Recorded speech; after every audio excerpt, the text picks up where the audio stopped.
Hello and welcome to this day in history for November 7th. Well, I did get some feedback on yesterday's video with the page turning maps. Heard from a viewer who said, well, okay, but, where's your face? So here it is, my face back on the videos. So, this is November 7th. November 7th is the 311th day of the year in the Gregorian calendar, with 54 days remaining until the end of the year. And today we're going to begin in the year 1861 with the Battle of Belmont, Missouri. Union forces under Ulysses S. Grant overran a Confederate camp at Belmont, Missouri, but were forced to flee when additional Confederate troops arrived. Although Grant claimed victory, the Union gained no ground, and the Confederates were still in control of that section of the Mississippi River. Today, by the way, is the birthday of the French-Polish scientist who changed our understanding of physics. Marie Curie was born. Born with an unusual spelling that I'm not sure how to pronounce for a first name. Last name Sklodowska, and her parents were teachers in Warsaw, Poland. She was born in 1867. When Marie was only 8 years old, information please, try to get me. No, that's a different Marie. When Marie was 8 years old, one of her sisters caught typhus and died. And then 3 years later, her mother died of tuberculosis. Her father continued raising the kids himself, reading the classics and teaching what science he could to them at night, and they certainly excelled in school. Marie and her surviving sister were very hungry for higher learning, but women were banned from university at that time, so they attended a revolutionary and illegal night school called the Floating University, which constantly switched locations to avoid the Russian authorities. Determined to get a proper education, the sisters made a pact between themselves to take turns funding each other's schooling. Marie took work for 3 years as a governess on a sugar beet plantation to fund her sister's study of medicine in Paris. And when she finally got her own chance to go to France and study, she traveled 4th class with her own chair on the train and kept warm by wearing every piece of clothing she owned. Before you know it, she graduated at the top of her class in physics and math.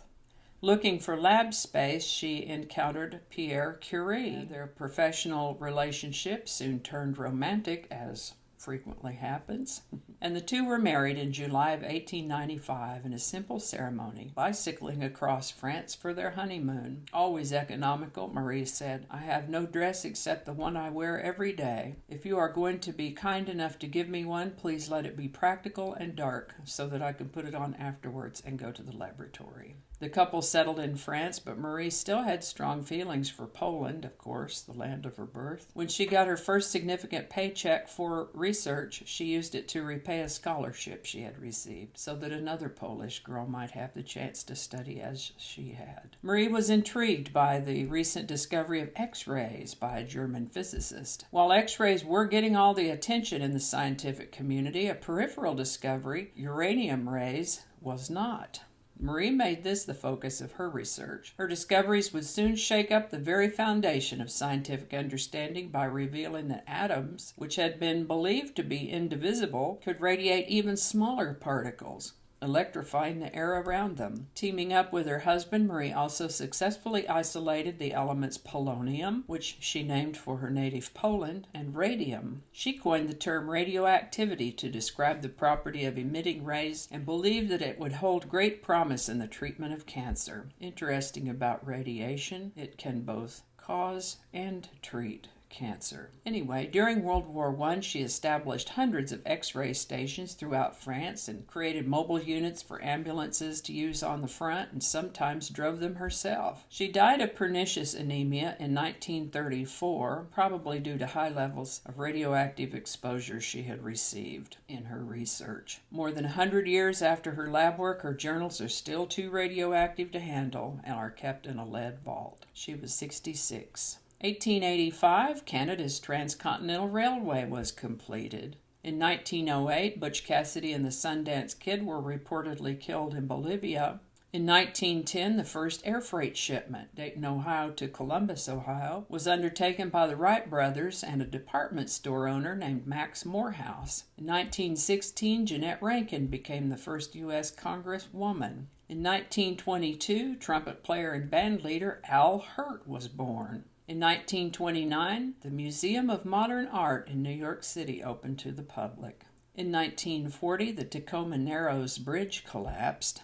In 1943, singer-songwriter Joni Mitchell was born. She had polio as a little girl, which made it difficult for her to handle the guitar and get the chords she wanted. And because of that, then she experimented with other sounds on the guitar. She took piano as a little girl, but she wanted to compose, and her teacher wanted her just to study what had already been written. And so eventually she gave it up. And then when she wanted to play guitar, her mother reminded her, I'm not spending money on a guitar since you didn't finish piano. Sounds like a mother thing to say.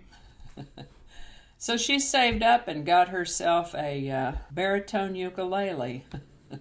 Didn't know such a thing existed, but there you go. Yep, she saved up her own money and got a baritone ukulele. But as interesting a musician as she is, she actually gained more fame as a songwriter. She wrote Judy Collins' hit song Both Sides Now. Crosby, Stills, and Nash's Woodstock was written by Joni Mitchell. And there are several other songs that she wrote that other people performed, that the other people's performances were bigger hits than her own. David Geffen of Geffen Records said of Joni Mitchell that even though we lost money on every one of her records, we always treated Joni as one of the most important artists in the world. So, happy birthday, Joni Mitchell.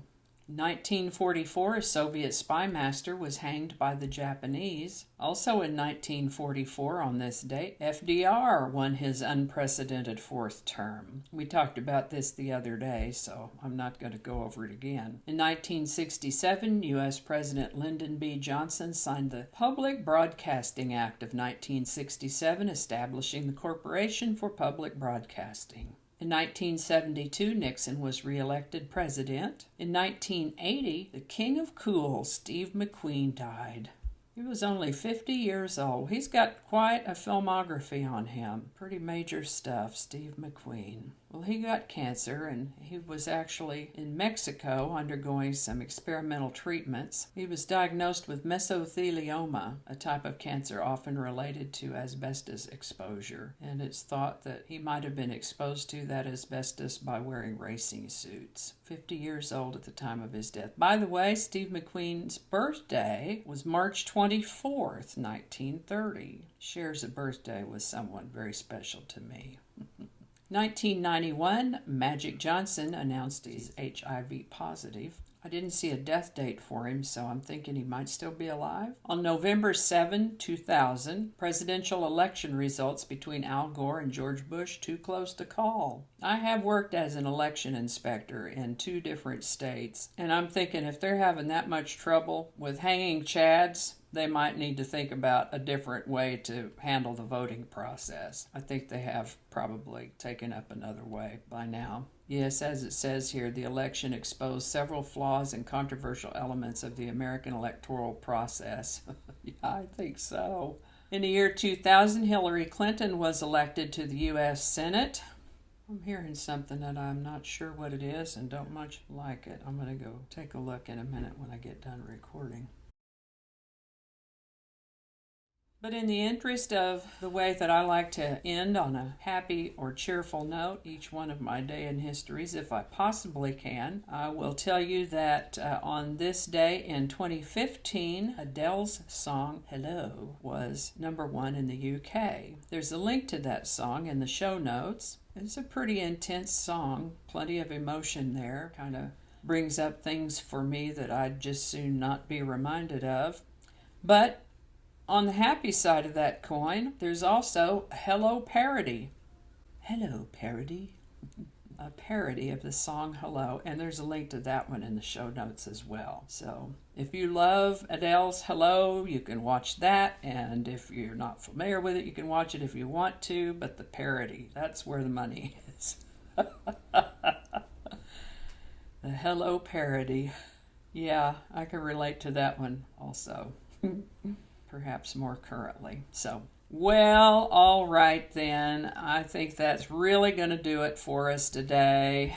Thank you so much for watching. As always, links to my research are in the show notes. Give it a like if you enjoyed this video and consider subscribing if you haven't already. Feel free to share. Share. Thanks again, and I'll see you next time. All right, let's try this again. Blah, blah, blah, coffee mug.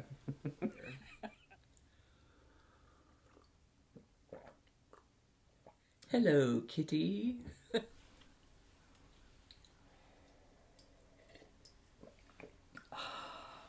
I've already recorded this whole thing, but the microphone was way over there, and so it sounded big and echoey and not very clear. Late last night I heard the screen door slam, and a big yellow taxi came and took away my old man. Don't it always seem to go that you don't know what you've got till it's gone? Paved paradise, put in a parking lot. Hello, Parody. Who knows what evil lurks in the hearts of men? She's not a man.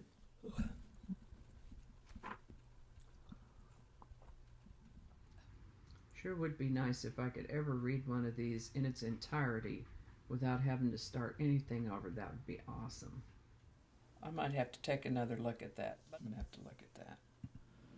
Oh, better take a look at that.